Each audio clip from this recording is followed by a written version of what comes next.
د 9 کالو پورې ماشوم چې وي نو د هغه ذهن تھرو آوټ په تیټا سټیټ کې وي. نو 9 کالو پورې ماشوم به تاسو چې کوم تاسو نه سوال کوي، تاسو نه به تاسو کوي، تاسو به هغه ته نه غوسه کیږي، هغه لرنینګ کوي، هغه تاسو نصیحت او ټول څه اوري. د دقه وجنه د 9 کالو پورې پکار نه د چې ماشوم سکول ته ولېږلی شي. اوس به تاسو وایي چې موږ د سکول اډمیشن خرابې، موږ وایو چې د 15 کالو ماشوم می چراوي چې زموږ د سکول اډمیشن سیوا شي.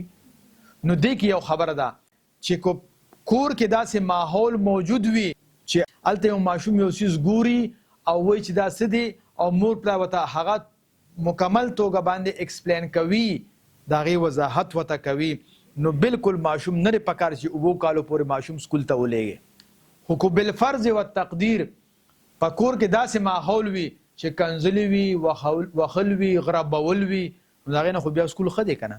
ځکه چې دا ماشوم کنځلم زده کوي، وهلم زده کوي، غربولم زده کوي، نو چې هلته دغه زده کوي نو کم از کم سکول کې خو وهل نشته دی که نه، کنی بی پرس کا. نو سکول کې چونکې وهل نشته نو ځکه بیا مونږ کمپیریټیو وایو چې بیا پکار دی